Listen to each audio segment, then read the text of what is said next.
현재 핵 문제로 전 세계의 관심이 한국으로 집중되고 있습니다. 최근 한국이 핵무기 개발을 시작하면 절대 멈출 수 없을 것이라는 분석이 나왔기 때문입니다. 한국은 이미 6개월 안에 핵폭탄을 만들 수 있는 장비와 기술력을 보유한 것으로 평가되고 있는데요. 미국 전문가는 그 누구도 입 밖에 내지 않았지만 한국은 10년 전 기준으로도 핵을 4,000개 이상 즉시 만들 수 있었다고 말해 긴장감이 돌고 있습니다.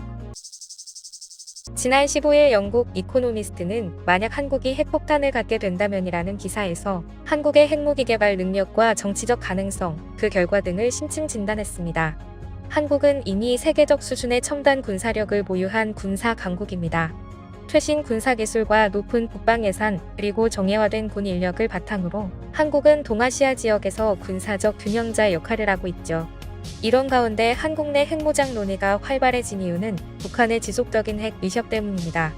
최근 여론조사에 따르면 약 70%의 한국인이 핵무기 보유에 찬성하는 것으로 나타났습니다. 이는 변화하는 안보 환경에 대한 국민들의 우려를 반영합니다. 특히 연평도와 같은 접경 지역 주민들은 핵무기 보유의 필요성을 더욱 절실히 느끼고 있습니다. 이코노미스트는 지난해 초 한국의 자체 핵무기 개발 가능성을 언급하면서 한국의 핵무장 시나리오가 한때 공상과학처럼 보였지만 이제는 리얼리티쇼에 더 가깝다고 평가했습니다. 한국이 이미 상당한 수준의 핵개발 기술을 보유하고 있다는 것은 공공연한 비밀입니다. 전문가들은 한국이 결심만 하면 6개월 안에 핵무기를 개발할 수 있는 능력이 있다고 평가합니다. 한국은 26개의 원자로를 운영 중이며 해외에서도 원전 건설 프로젝트를 수행하고 있습니다. 미국 로스앨러모스 핵연구소를 운영했던 핵물리학자 지크프리드 해커는 한국의 핵 관련 엔지니어링 능력에 대해 핵 분야에서 물리학과 과학은 이미 끝난 상황이다. 필요한 건 훌륭한 엔지니어링인데 한국은 핵 관련 엔지니어링의 모든 측면에서 정말 뛰어나다. 한국이 핵 개발을 결정하는 순간 그 누구도 그 힘을 막지 못할 것이다 라고 말했습니다. 한국은 또한 핵탄두를 탑재할 수 있는 단거리 및 중거리 미사일 기술을 보유하고 있으며 비핵 국가로는 유일하게 잠수함 발사 탄도미사일을 개발했습니다.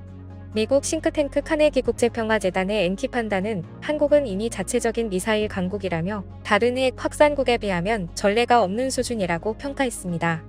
이코노미스트는 한국은 이미 막강한 전력을 보유하고 있지만 핵무장은 한국의 이미지를 극적으로 바꿀 것이며 세계의 대중음악과 김치로 알려지기보다 핵폭탄으로 정의될 것이라고 전망했습니다. 또한 트럼프가 대통령으로 당선될 경우 한국의 핵무장에 대한 미국의 태도가 달라질 가능성도 제기하고 있습니다.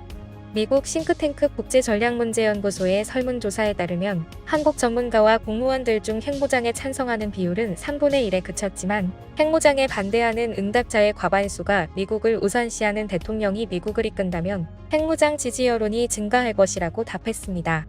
트럼프 행정부에서 CIA 국장과 국무장관을 지낸 마이크 폼페이오는 한국의 자체 핵능력 개발에 대해 북한의 무기고를 감안할 때 우리가 반대할 이유가 없다며 합리적이라고까지 말했습니다. 이는 미국 정권 교체에 따라 한국의 핵무장에 대한 미국의 입장이 크게 바뀔 수 있음을 시사합니다. 이는 전에 없던 현상입니다. 그리고 한국의 핵무장과 관련해 전 세계가 크게 동요하고 있습니다. 한국은 세계에서 유일하게 자신들이 개발한 무기를 숨기고 있는 국가라는 것입니다. 해외 전문가들은 한국은 이미 핵무기 준비 개발이 끝나 있다고 본다. 그들의 무기고에는 무엇이 들어있는지 아무도 모른다. 그들은 외교적인 문제로 자신들의 무기를 숨기고 있다. 만약 한국 핵무장이 현실화되면 그들은 단 6개월 아니 3개월 안에도 핵을 배치할 수 있다고 보고 있다. 우리는 현무4의 정체도 현무5의 정체도 제대로 모른다. 그런데 그들은 현무6를 개발 중이다라고 말했습니다. 특히 중국은 한국의 무기에 대해 우려를 표하고 있는데요. 대한민국의 화력을 대표하는 현무미사일이 가장 처음 포착된 건 2011년 경이었습니다. 당시 한미 미사일 사거리 지침은 대한민국은 사거리 300km, 탄도 중량 500kg을 초과하는 고체 로켓을 개발하지 않는다는 것이었습니다. 이는 사실상 한국이 핵무장을 시도하지 않겠다는 각서와도 같은 것이었습니다.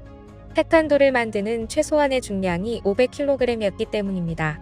하지만 미사일 사거리 지침이 사거리 800km, 탄도 중량 500kg로 개정이 되자마자 대한민국은 어디다 숨겨놨다 꺼내온 것처럼 사거리와 탄도 중량을 확장한 새로운 현무미사일을 빠르게 선보였습니다.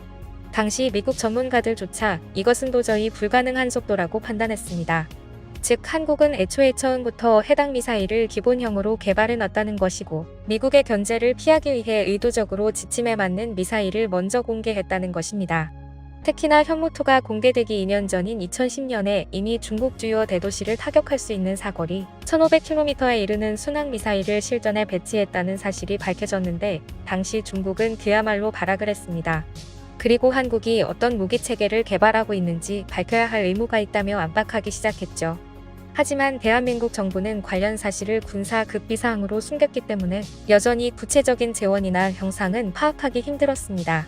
그런데 2023년 2월 11일에는 오스트리아 비엔나 소재 연구기관인 ONN이 민간 상업위성이 촬영한 한국의 안흥일대 사진을 공개하면서 미사일의 TEL로 추정되는 물체가 식별되었다고 밝혔는데요. 당시 첨부된 위성사진에 식별된 물체의 길이를 보면 총 중량 36톤에 부합하는 크기와 길이였습니다. 당시 중국 군사 전문가는 한국이 전 세계 어디에서도 볼 수 없는 괴물 미사일을 만들고 있다. 현무 미사일은 심각한 군사 경쟁을 초래할 것이다. 이건 상식을 벗어난 그랜드 슬램을 탄두에 우겨 넣은 수준이다. 한국의 이러한 행동은 중국을 경악하게 만들었다. 물리학적 계산으로는 400배가 넘지만 실제로 다른 저항에 의해 감소된다고 하더라도 그 위력은 상식적으로 더 무거운 것이 훨씬 빠른 속도로 타격할 경우 그 파괴력이 기하급수적으로 올라간다는 건 당연하다. 그랜드 슬램은 그냥 폭격기에서 떨어뜨리지만 현무5는 마하 5에서 10에 달하는 속도로 지면에 처박힌다는 차이를 생각해보면 진짜 터무니없는 미사일이 분명하다. 거기에 2차 대전 때보다 성능이 한참 올라간 현대 포각을 장착하고 있고 그랜드 슬램과 달리 급초음속으로 내리꽂히는 미사일인데 운동에너지는 속도의 제곱에 비례하므로 그랜드 슬램의 4배의 중량과 10배의 속도를 갖춘 이 물건은 이론상 그랜드 슬램의 400배의 위력을 갖는다. 과장이 아니라 지하시설까지 단숨에 들어가 그 일대를 지하부터 초토화시키는 게 가능할 수 있다. 이 신형 고위력 탄도미사일은 북한의 핵시설을 파괴하기 위한 것으로 추측되는데 이쯤 되면 사실상 미닌맨급 탄도미사일이다.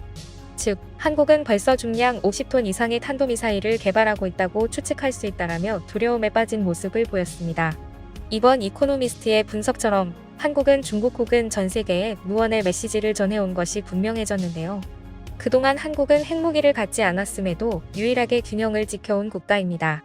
한국은 현재 세계적 수준의 기술력과 경제력을 바탕으로 다양한 안보 옵션을 검토할 수 있는 위치에 서 있으며 지금의 대한민국은 그 누구도 건드릴 수 없을 만큼 강력하다는 것을 알 수 있습니다. 앞으로도 전 세계의 시선은 한국에 집중될 것이며 이는 한반도를 넘어 동아시아 지역의 미래를 좌우할 중요한 결정이 될 것입니다. 지금까지 꿀튜브였습니다. 오늘 영상이 도움되셨다면 구독과 좋아요 부탁드리고요. 앞으로도 꿀튜브 채널에 많은 관심 부탁드립니다. 감사합니다.